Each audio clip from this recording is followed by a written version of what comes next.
Hello friends, स्वागत है आपका अपने channel DC math classes channel पर। तो जैसा कि फ्रेंड्स पिछले वीडियो में हमने देखा था कि समरूपता से बहुत सारे क्वेश्चन देखे थे, तो फिर से ही एक नए वीडियो में हम 10 से 15 क्वेश्चन करेंगे 5 से 10 मिनट के अंदर। तो देखो इस तरह के वीडियो में आपको क्या देखने को मिलेगा कि दो तरह के क्वेश्चन देखने को मिलेगा। रीजनिंग भी इसमें मिलेगी आपको सीखने को और जनरल नॉलेज भी सीखने को मिलेगी। तो देखो अब कैसे मिलेगी वो मैं आपको बताता हूँ। देखो क्वेश्चन नंबर फर्स्ट क्या है। क्वेश्चन नंबर फर्स्ट में कह रहा है कि छत्ते का मधुमक्खी के साथ मतलब कि किस तरह का रिलेशनशिप है। तो हमें पता है मधुमक्खी कहां पर रहती है, छत्ते में रहती है। तो ये अपनी क्या है, जनरल नॉलेज है ना, एक तरीके से ये अपनी नॉलेज भी तो बढ़ रही है ना। और देखो आगे क्वेश्चन में मैं बताऊंगा आपको। मधुमक्खी है जो छत्ते में रहती है, तो ऐसे ही ऊंचा नीड, नीड का मतलब है पहाड़, ये नीड का मतलब होता है पहाड़, कि ऊंचे पहाड़ पर कौन सा इनमें से कौन सा पक्षी रहता है। तो देखो तोता रहता है कि नहीं, कबूतर रहता है नहीं, तो हमें पता है कि गरुड़ है जो ऊंचे पहाड़ पर रहता है। तो इसका आंसर क्या हो जाएगा, गरुड़, है ना। अब देखो क्वेश्चन नंबर 2। क्वेश्चन नंबर 2 में क्या है, चुईया एंड बिल्ली। अब हमें पता है चुईया और बिल्ली एक दूसरे की क्या होते हैं, शत्रु होते हैं, मतलब कि एनिमी होते हैं। तो इसी तरह से मक्खी का जो एनिमी होगा वो क्या होगा, मक्खी का पता है हमें, मकड़ी जो होता है मक्खी और मकड़ी एक दूसरे का क्या होता है, शत्रु होता है। तो इस तरह से इसका आंसर ये हो जाएगा। अब आगे देखो थर्ड। अब ये देखो कबूतर है जो, कबूतर और शांति, कबूतर है जो किसका प्रतीक है, शांति का प्रतीक है। इसी तरह से सफेद झंडा होता है जो किसका प्रतीक होता है, सफेद झंडा किसका प्रतीक होता है, आत्मसमर्पण का प्रतीक होता है। क्लियर हुआ होगा ये क्वेश्चन, है ना।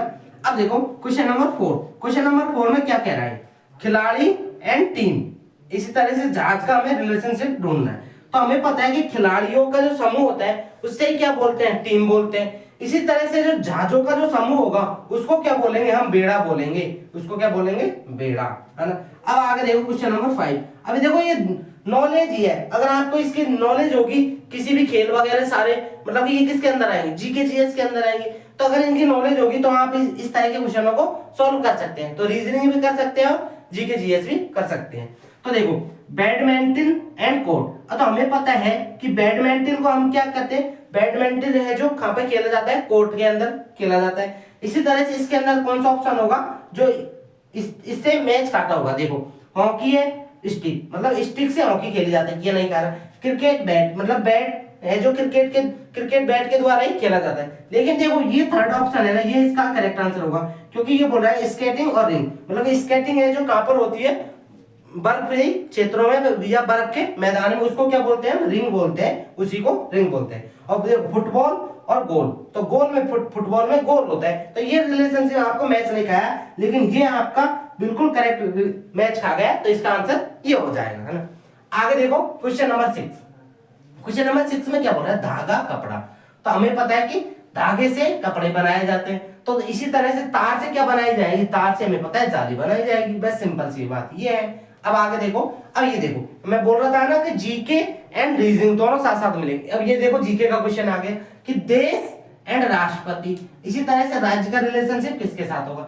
अब हमें पता है कि जो हमारे संघ कार्यपालिका का प्रधान होता है ना, कार्यकारी का प्रधान, तो वो कौन होता है, राष्ट्रपति होता है। इसी तरह से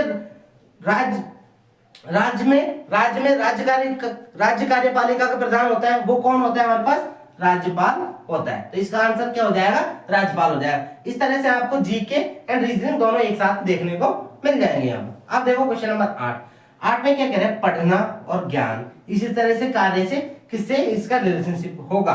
देखो पढ़ने से हमें क्या होता है, ज्ञान बढ़ता है। सिंपल सी बात है कि हम जितना ज्यादा पढ़ेंगे उतना ही हमारा क्या होगा, ज्ञान इंक्रीज होगा। इसी तरह से किसी भी कार्य को बार बार करने से क्या होगा, उसका अनुभव आएगा हमें, तो कार्य का क्या होगा, अनुभव हो जाएगा। ये देखो अब क्वेश्चन नंबर 9 देखो, भेड़, भेड़ एंड मटन। मटन, अरे मटन का नाम लेते हैं तो आपके मुंह में पानी आ गया होगा, है ना, मटन, है ना। तो मटन हमें पता चल गया कि जो भेड़ का जो मांस होता है उसको क्या बोलते हैं, मटन बोलते हैं, है ना। इसी तरह से जो हिरण का मांस होता है उसको क्या बोलते हैं, वेनिजन बोलते हैं। ये भी एक जनरल नॉलेज का ही क्वेश्चन है, साइंस का क्वेश्चन है कि भेड़ के मांस को मटन बोलते हैं, इसी तरह से हिरण के मांस को क्या बोलते हैं, वेनिजन बोलते हैं। अब आगे देखो क्वेश्चन नंबर 10 में क्या है, जीत और आनंद। अब हमें अगर आप जीतोगे तो आपको क्या होगा, खुशी प्राप्त होगी, आनंद प्राप्त होगा। तो जीत से हमें आनंद प्राप्त होगा।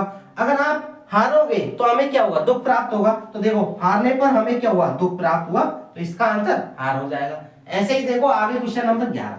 अब कैमरा और लेंस, हमें पता है कि कैमरे का जो मुख्य भाग होता है, मुख्य कार्य करने की जो वो होती है उसकी टेक्निक, वो क्या होता है, लेंस होता है। कैमरे में मुख्य भाग क्या होता है, लेंस होता है। इसी तरह से फ्लैश, फ्लैश में फ्लैश जो किसका मुख्य भाग है, मतलब फ्लैश किसके द्वारा होगा कि बल्ब इसका क्या होगा, मुख्य स्रोत होगा बल्ब, है ना। देखो कैमरे में मुख्य स्रोत क्या है, लेंस। इसी तरह से फ्लैश का मुख्य स्रोत क्या हो जाएगा, बल्ब इसका मुख्य स्रोत हो जाएगा। बस सिंपल सी बात है। अब देखो क्वेश्चन नंबर 12। देखो लोमड़ी, लोमड़ी क्या होती है, चालाक होती है, बिल्कुल बात है, लोमड़ी चालाक होती है। तो खरगोश क्या होगा, खरगोश हमें पता है डरपोक होता है, खरगोश भाग जाता है लोमड़ी को देखकर।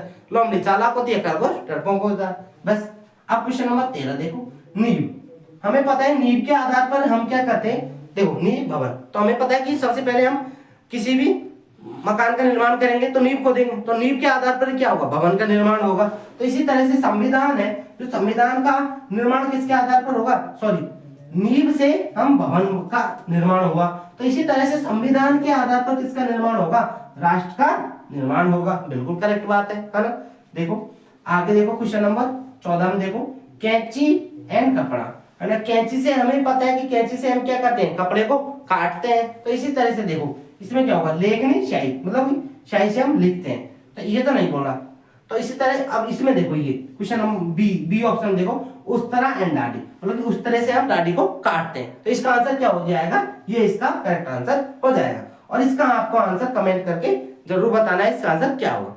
तो आइए फ्रेंड्स, वीडियो अच्छा लगा होगा, वीडियो अच्छा लगा तो वीडियो को लाइक जरूर कर दें, और अभी तक आपने हमारे चैनल को सब्सक्राइब नहीं किया है तो सब्सक्राइब जरूर कर दें। तो आगे आने वाली वीडियो में जिससे आपके लिए जल्द से जल्द प्राप्त हो सके। आज के लिए इतना ही, मिलते हैं अगले वीडियो में नए टॉपिक के साथ में। तब तक के लिए देखते रहिए डीसी मैथ क्लास चैनल पर रीजनिंग। थैंक यू, जय हिंद, वंदे मातरम।